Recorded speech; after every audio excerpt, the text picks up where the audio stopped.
What's up, everyone? Let's talk black and white. Specifically, today I want to discuss the white set. So, this set came out just about a month ago, and it is split into black version and white version, Black Bolt and White Flare. The main hit, which is Victini, at least one of the main hits, is actually in both sets. So if you really wanted to finish the entire set for Black Bolt and White Flare, you're going to need both copies of Victini if you are that kind of person that really wants to have like a complete set because you're OCD. And they actually do have the different stamp on the bottom. One says black and one says white. So other than that, the cards are different. Here we see the main hits right now are $400 and more, which is kind of crazy because personally, these full art cards in the past in Pokemon actually don't do well at all. Look at all the full art rainbows, they're all dirt cheap.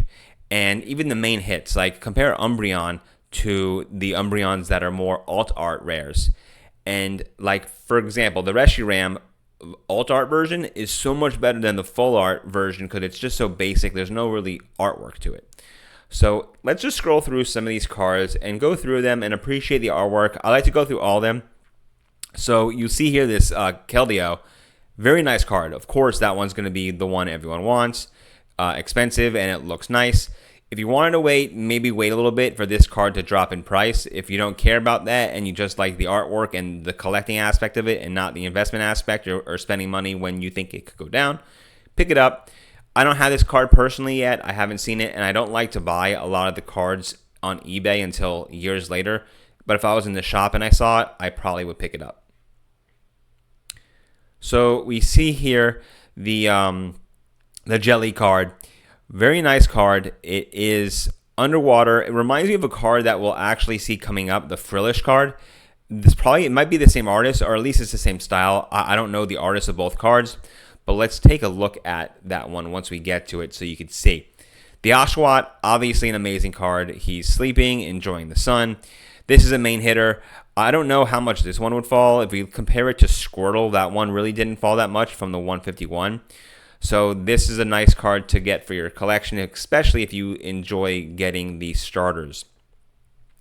So this Zona reminds me of the same one from the Shrouded Fable set. Maybe they love doing the same kind of style and artwork. So take a look at that one if you are a collector of Zonas. And let's continue. Oh, that Joltik is actually pretty cute. He's chilling inside of the house on the light. Maybe he's providing a power source to the apartment or house. Now we have the Tech Pig. Very interesting how this is less than the Oshawott, considering their starters. Apparently, people don't give love to the Pokemon in this starter. The card next to it is pretty cute. You know, the mom and dad are like, come and gather kids and let's go by the water and drink. Reminds me of the Futurama episode with Kith when he gives birth to all the little baby aliens in the water area. If you know what I'm talking about, leave a comment for your best and favorite Futurama episode. These I don't really care for, but if you wanted to complete a full set, you would probably buy them. I actually pulled the Sawsbuck.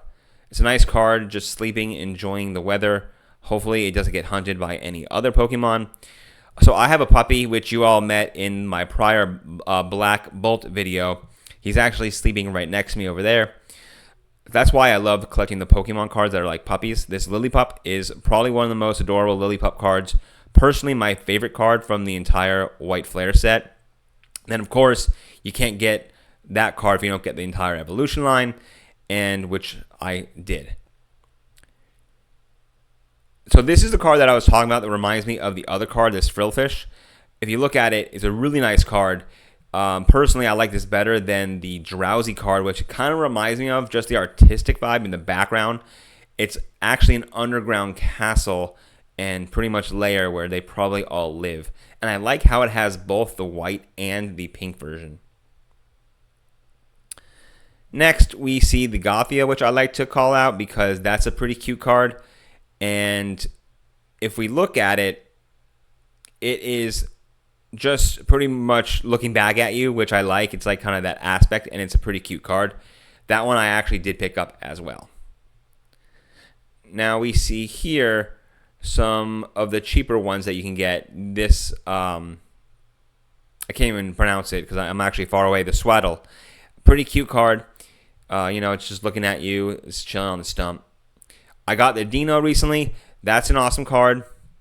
Let me know what you all think about that card. I think it's a pretty cute card. Kind of reminds me of the Metagross just because of the snow vibes. Now we have Herdier, which of course I got because it reminds me of my dog when it chills on the couch. And this Ducklet card is also pretty adorable, especially the one that's way in front, kind of leading the pack, swimming away. And the close-up of this one that's underwater. Not sure how it's breathing because ducks technically are land creatures. Now we see the cat. If you're a cat collector, you kind of have to get this one. It's Purloin. He's chilling in his little house. And then the Scraggy's also cute. There's a bunch of them. The one in the front's like, why y'all fighting in the back? Now we see the Pack Rat, also an awesome card. That is, one of the plain artworks, but I like it because of the way it is and the way it's designed. And now we're getting into some of the cheaper ones, which some of these are like $7, which is crazy because we know that a pack costs more than that right now. And don't buy packs if you're wanting to collect the full set. It's honestly really a waste of money right now to buy packs. The market is absolutely crazy. So if you're able to find it in the wild at a reasonable price, go ahead. But just know that you're going to be able to collect all the cards cheaper, even if you buy MSRP, because you can buy cards for $7. And it's going to take you $100 to pull one that you want. And if you're lucky, maybe it costs you $50. But even then, it's probably not going to cost you $50. It's going to cost a lot more. So I like these 3 cards because they're so cheap. And I picked up a lot of these actually at my local card shop. Especially the Bat card. It's using its echolocation to communicate. Great card. Pansear, also a great card. Chilling on the vines, trying to get some food. And now we see a lot of the Pokeballs are actually more money than the hits, which Pokeballs I guess are hits, and they're Master Balls. So we see the Volibee, also an amazing card, probably learning how to fly for the first time, or it can't even fly because it's kind of top heavy, or I guess bottom heavy I should say. Now the Dino Evolve and the Archan, awesome cards. I've always liked that Pokemon, just because it's like prehistoric looking. And we keep scrolling, we will just take a look at some of the artwork. And while we're scrolling, okay, so this Regeneroll, probably pronounced it wrong, but that's an awesome card. I like this one because it reminds me of the pigeon Pokemon from Black Bolt. Probably the same artist, but don't quote me on it. And as we keep scrolling, oh, this card reminds me of the Volibee that we just saw because it's like kind of overwatching everything. And if you really want to complete this set, it's going to take you forever. So that's why you might as well just buy the cards that you want. Like this Stunfish is kind of cool, even though it's like a lame Pokemon that's not really popular. It's still a cool card. And all right, that's probably about it for this. So let me know your thoughts about this set. And if you're trying to master it, are you buying the cards? Are you buying the packs? Are you flipping? Are you on whatnot? Let me know, and have a great Labor Day weekend.